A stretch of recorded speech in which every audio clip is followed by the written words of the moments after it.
The year ESPN turned the channel. ESPN went direct to consumer. CBS got a new owner.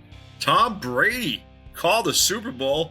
For once, he didn't win one. It's the year review for 2025. Marchand and Meterparel. Everybody loves sports media. I'm John Meterparel. He's Andrew Marchand. Andrew, with all this, your sports media story of the year is?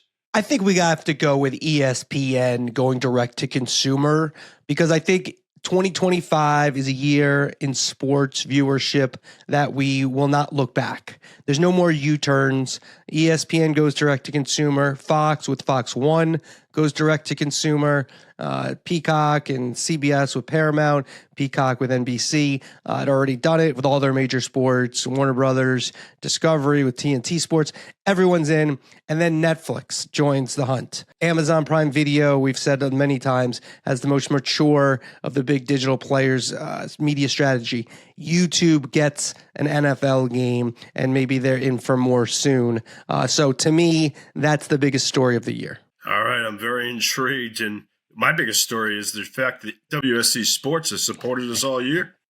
At WSC Sports, you're not using digital asset management library that gets you, and if you have a highlight from Meterparel from his high school days, you just go digital asset management, comes up in minutes, and you check it out, WSC-sports.com. Greg Hughes, Executive Vice President of NBC Sports Communications, really good from his days from TNT Sports, Rudy Martzke's stories we get back in the day, and also his current how you deal with social media, just tremendous stuff from Greg Hughes. I'll send that out a little early because of Christmas, and also happy holidays to everybody, of course. And then next week we have Mike Vaccaro. We'll also look ahead to 2026. So let's get started. We're going to do a little different. No what's up, no what's down this week. Let's just talk the stories. Yeah, here we go. Our sports media person of the year is? Yeah, Ernie Johnson I went with. Look, there wasn't really an obvious one. Last year, my sports media person of the year, which I write this up for The Athletic, called the Golden Clickers. I went to Caitlin Clark. I thought that was I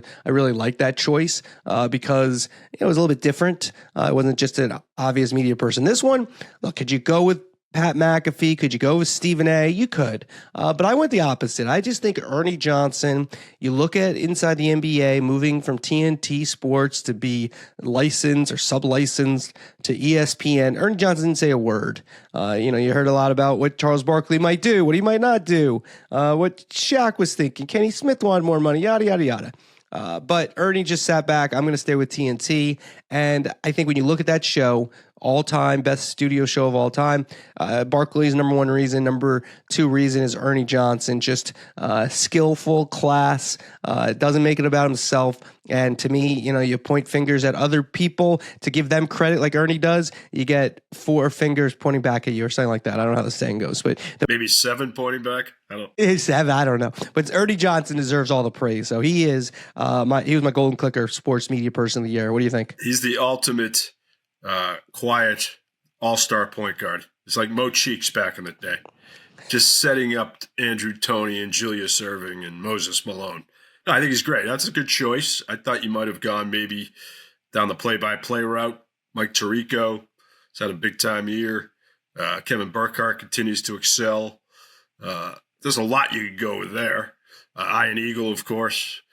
Even Noah Eagle. Youngsters emerging in 2025. He's number one in my category. But I can't disagree on Ernie Johnson because he is so consistent. I think that's what I always look for, is consistency. If these guys, you know what you're getting. Watching Tirico and Collinsworth on Sunday Night Football, Patriots-Ravens game, I got a consistent call. I knew what I was getting. It wasn't herky-jerky. And that's like what Ernie Johnson is the definition of. And let's get into that because somebody did the Super Bowl named Tom Brady. That is a huge story. You could make that the sports media story of the year. My colleague Richard Deitch, he made a case for Brady being the sports media person of the year in a column in The Athletic as well. If you want to listen to the rest of the podcast, by the way, andrewmarchand.com, andrewmarchand.com. You need a last second gift. Give that to somebody. We also have Papa Clickers book reviews for you if you need a last minute gift. That's linked in here, andrewmarchand.com. Let's get into Tom Brady and the rest of the big stories of 2025. Brady did not have a great Super Bowl, but has improved throughout the year. What's your take